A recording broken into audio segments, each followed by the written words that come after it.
May peace be on all of you.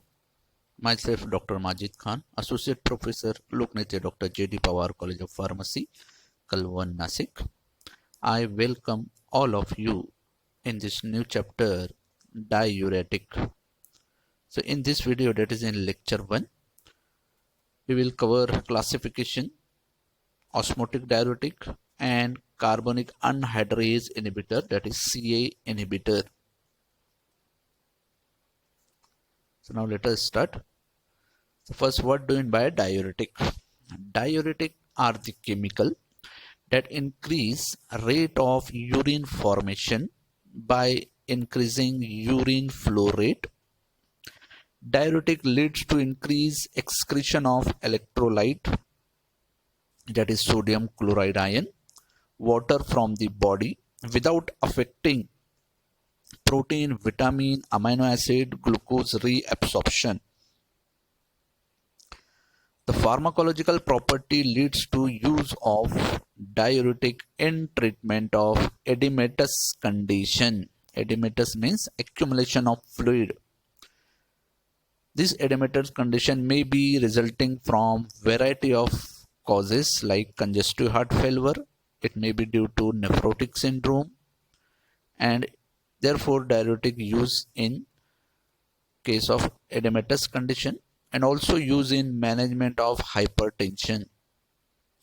Diuretic use alone, that is called a sole agent, or in combination in treatment of hypercalcemia, diabetes and hyperaldosteronism. So mainly diuretic used for edematous condition, also used in hypertension. So these are the main uses of diuretic. Now classification of diuretic. So in that there are 5 classes. First one is osmotic diuretic. Example mannitol, urea, sorbitol, isosorbite. Second one is carbonic anhydrase inhibitor, in short CA inhibitors. Example acetazolamide, methazolamide, dichlorphenamide.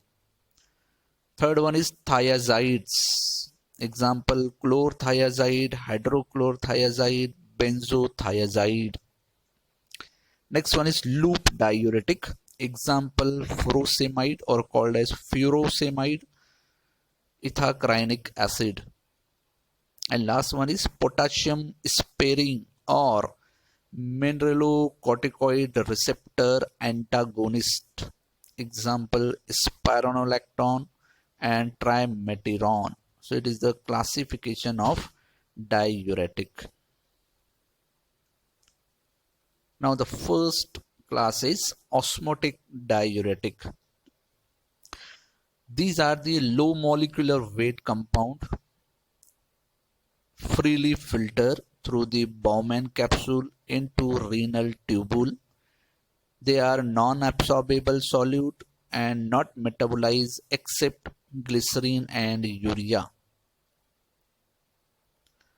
Administration: when these drugs are administered as a hypertonic solution, this agent causes water to pass from interstitium into tubule, produce diuretic effect.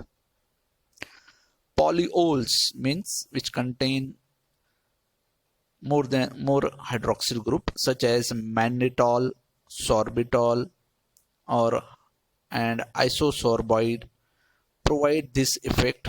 Sugar such as glucose, sucrose can also have diuretic effect by this mechanism. These drugs is used frequently today except in prophylaxis of acute renal failure, where these drugs inhibit water reabsorption and maintain urine flow. They may be useful in case where urinary output decrease in severe bleeding or surgical operation.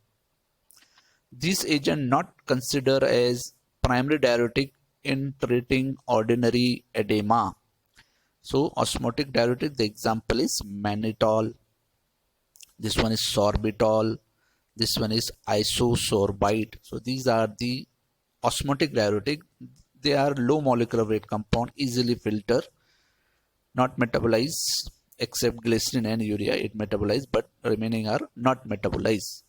Regarding their mechanism of action, as name indicate, osmotic diuresis means these agents act through the osmosis phenomena. So what do you mean by osmosis? It is opposite to diffusion.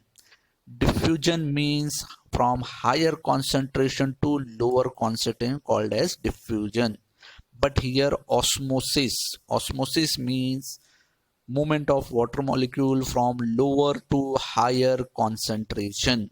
So as here in this image, these are the main part, that is, this one is lumen, this one is cell, nephron cell, and this one is called as interstitium or blood. So these agent, that is osmotic diuretic, used as a hypertonic solution. Hypertonic solution means which have high osmotic pressure. So due to this hyperosmotic solution, water move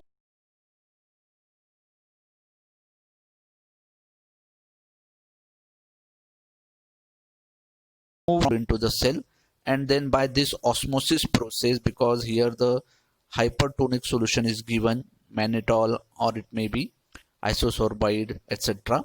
So due to this hypertonic environment, water move from lower to higher concentration. So here water from this cell move to here, that is called as osmosis. So by this way, water accumulate here and then excreted through the urine. So it is a simple mechanism of this osmotic diuretic. So it is not much used, just it is used for prophylactic purpose. So it is the first class, that is osmotic diuretic. Second class, that is CA inhibitor. Sorry, here the example is mannitol.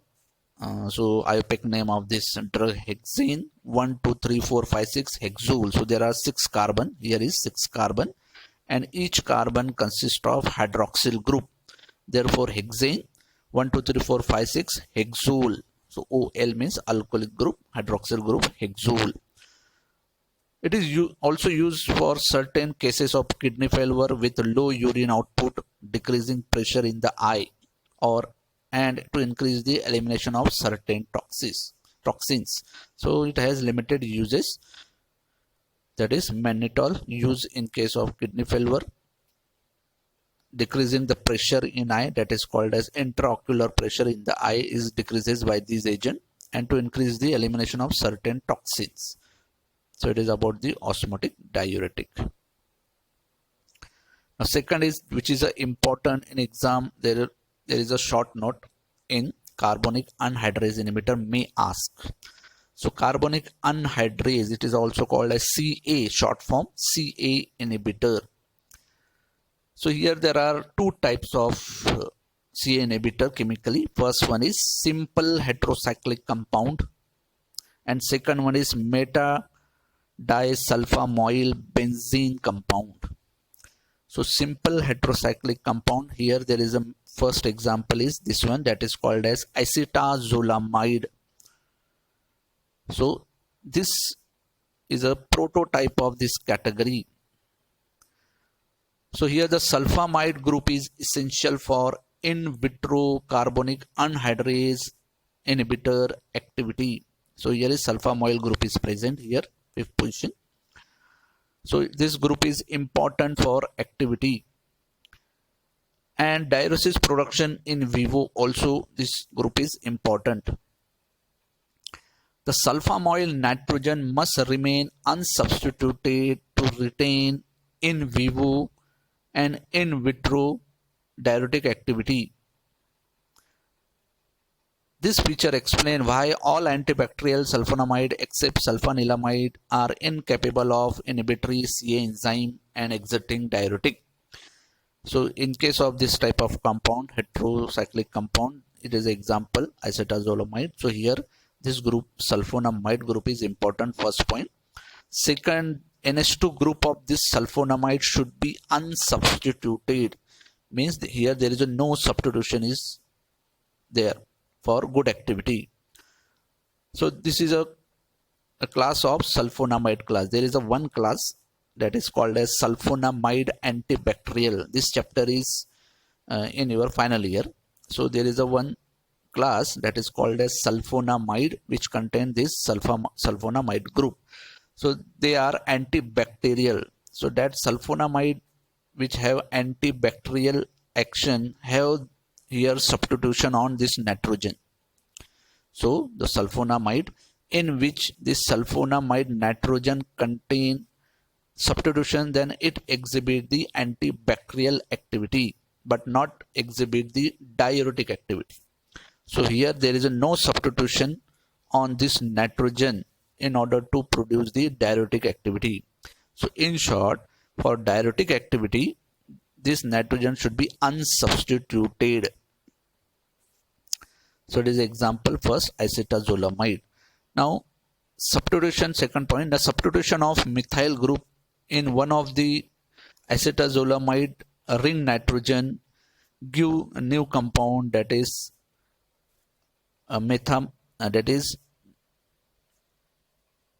methazolamide, which retains CA inhibitor activity. So when there is any this nitrogen ring nitrogen having substitution, alkyl substitution, or then it give the CA inhibitor activity. So here there is a methyl group on this nitrogen. So this drug is called as methazolamide. So it is a methazolamide. So in this category, simple heterocyclic compound, there are two compounds. First one is acetazolamide, second one is methazolamide. Now second class, that is meta-disulfamoyl benzene compound. So it is a general structure of this category, meta-disulfamoyl benzene compound. So here there are two sulfamoyl group. So this parent compound that is called as 1,3-disulfamoyl benzene not have any diuretic activity. So this parent compound which contain two sulfamoyl group on first and third position does not have any diuretic activity. But when fourth, fifth position is substituted with fluoro, bromo or nitro group, then it give maximum diuretic activity. Example is dichlorphenamide. So here this one is dichlorphenamide, which contain halogen on fourth and fifth position. So the point is, when the 4-5 position is substituted with halogen like fluoro, bromo, chloro, nitro, then it gives maximum activity. Similarly, when substitution with amino group increase the sal-uritic activity but decrease CA inhibitor activity. So when there is a amine substitution on this ring, sal-uritic activity is in. Sal-uritic activity means the activity which causes the sodium and chloride loss through the urine. It is called as sal-uritic activity, salt-uritic activity, or called as sal-uritic activity. But CA inhibitor activity is decreases due to this NH2 group. So it is the some chemistry and SAR point of carbonic anhydrase inhibitor. Now regarding their mechanism. So mechanism of CA inhibitor activity. So it is a image of nephron. So here there are various sites where these diuretic act. So first this point is that is called as glomerulus capsule. Then this one is proximal convoluted tubule, that is PCT, proximal convoluted tubule. Then second is this one, ascending loop, that is thick ascending loop. Third one is this distal convoluted tubule, and fourth one is collecting tubule. So these are the main site where the maximum diuretic act. So first one is PCT, proximal convoluted tubule.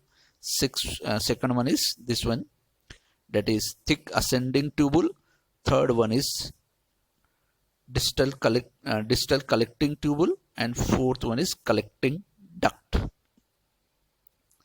Now this carbonic anhydrase inhibitor act on proximal convoluted tubule and collecting tubule.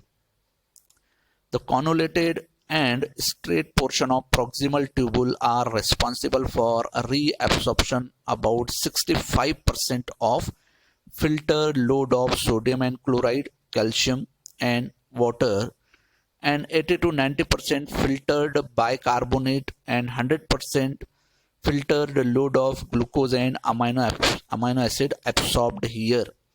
So this CA inhibitor act on PCT, proximal convoluted tubule, and collecting tubule. In PCT, 65% of sodium chloride is reabsorbed, 90% bicarbonate is reabsorbed, and 100% of glucose is reabsorbed here in this site. So here carbonic anhydrase enzyme is involved in reabsorption of 1/3 of 65% of filter load of sodium. So here there is a one enzyme called as carbonic anhydrase enzyme, which is responsible for 22% of filtered sodium.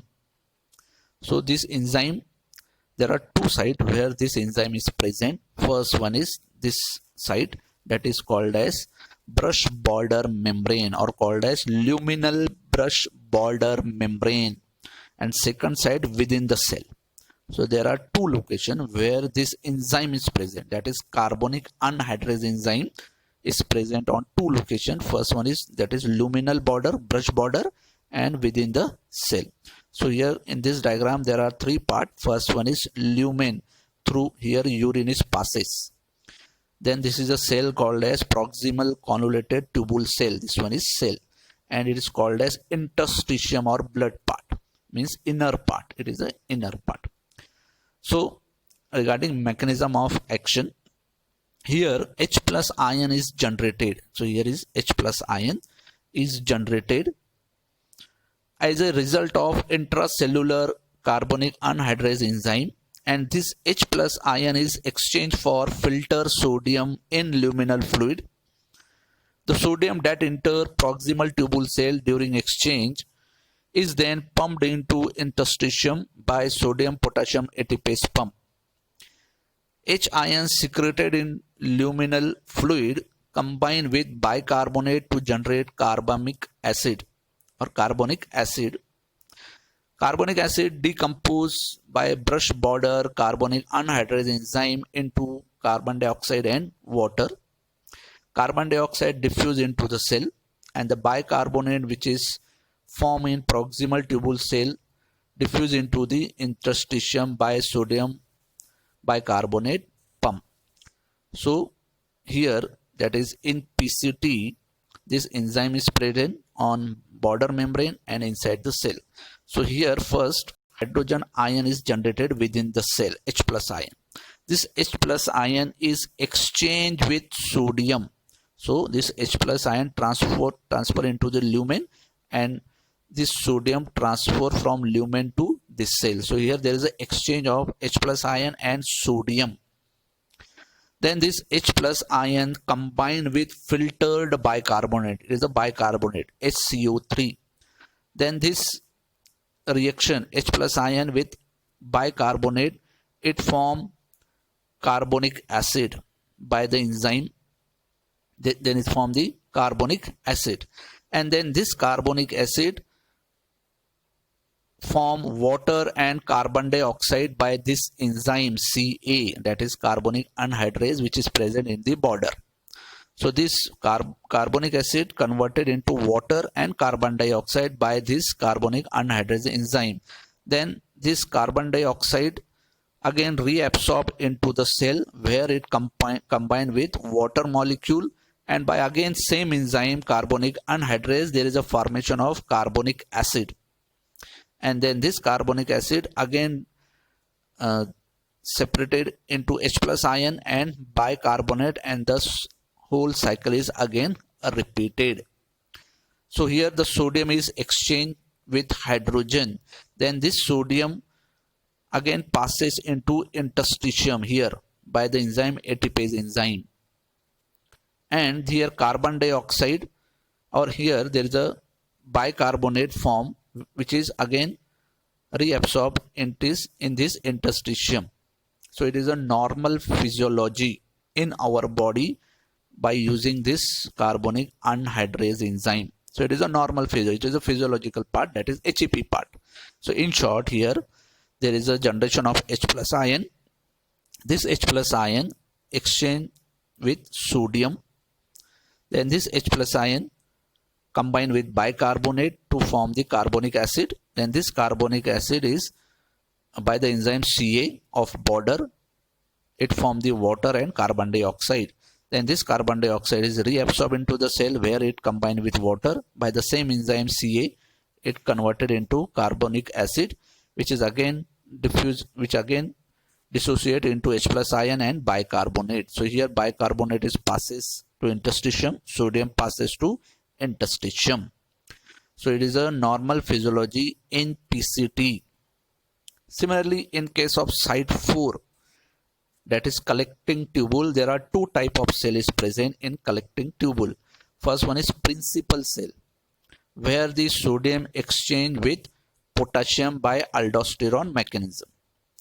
And second cell is called as intercalated cell. So this one is intercalated cell. Here also the enzyme is present, that is carbonic anhydrase enzyme within the cell. So carbonic anhydrase enzyme also present here. So here same reaction is occur, that is formation of H plus ion. Then this H plus ion passes into lumen by this enzyme, by this pump, H ATPase pump. And again bicarbonate which is formed here passes to interstitium.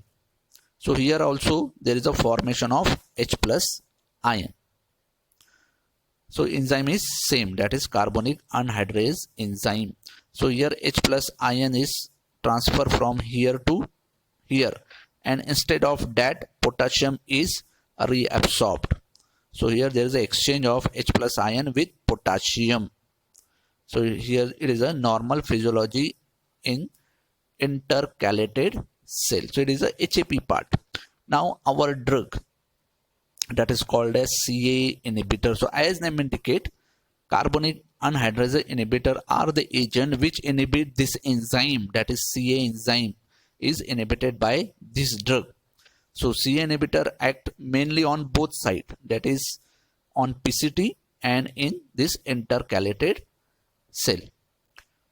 So in site 1, that is in PCT, this drug inhibit both carbonic anhydrase enzyme, that is border membrane also, and Ca in within the cell also is inhibited by this drug.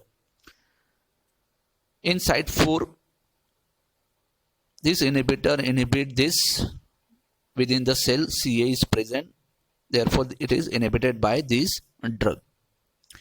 So this drug, that is called as C inhibitor, interfere with the ability of renal tubule cell to produce and secrete H plus ion. So here there is a less H plus ion is generated due to inhibition of CA enzyme by the drugs. So therefore less H ion is available for exchange of filtered sodium and sodium elimination along with bicarbonate and water in which they are dissolved. So here due to inhibition of this enzyme, less H plus ion is generated and therefore less sodium is exchanged, and then this sodium accumulate in here lumen fluid along with chloride along with water. So here the concentration of sodium and chloride along with water is increases, which is easily excreted through the urine. So CA inhibitor inhibit carbonic anhydrase enzyme, therefore less chances of H plus ion generation, and there is a less chances of exchange of H plus ion with sodium, due to which sodium is excreted through the urine along with the water. So it is the mechanism of action of CA inhibitor. So here the urine become alkaline. So when we use this type of drug, CA inhibitor, the urine become alkaline. Why? Because it causes the loss of sodium. It also causes the loss of bicarbonate. So therefore the urine become alkaline because this compound is alkaline in nature. So the urine become alkaline. This agent built up acidity in interstitium fluid. So urine, so here the urine is alkaline, but in within the cell there is a acidic condition is produced. because why it is produce acidic condition here, that is called as metabolic acidosis. So this metabolic acidosis is produced due to loss of sodium and bicarbonate in urine. Therefore acidic condition is produced in our body, that is called as metabolic acidosis. So to overcome this metabolic acidosis, body start compensatory mechanism after the 5 to 10 days of continuous use of CA inhibitors. So when compensatory mechanism start, body compensate metabolic acidosis by reabsorption of more sodium with exchange of potassium, and which leads to potassium loss in the urine. So when metabolic acidosis is produced due to continuous use of CA inhibitors, the body start the compensate mechanism and therefore reabsorb more sodium with exchange with potassium, which leads to potassium loss also. So overall CA inhibitor causes sodium loss, potassium loss, and therefore it causes the alkaline urine. So it is the mechanism of action of these CA inhibitors. Now individual drugs. So in that first example is that is acetazolamide. So here I pick name. N means this N. 5-sulfamoyl. So numbering start from the sulfur. That is 1, 2, 3, 4, 5. So 5-sulfamoyl. Then 1,3,4-thiadiazole. So here 1,3,4. 1 on 1 position sulfur, that is thia, then 2 nitrogen diazole, 1,3,4-diazole, 2-il means here 2-il. Acetamide, so it is a acetamide, CH3CONH, that is called as acetamide. So N 5-sulfamoyl 1,3,4-thiadiazole, 2-il acetamide. Uses, it is used in the treatment of glaucoma, drug induced edema, heart failure induced edema, epilepsy, and in reducing intraocular pressure after surgery. So intraocular pressure means when the pressure is increases in eye due to aqueous humor. It is a liquid fluid of eye. So it is called as intraocular pressure. So it reduces the IOP, intraocular pressure after surgery.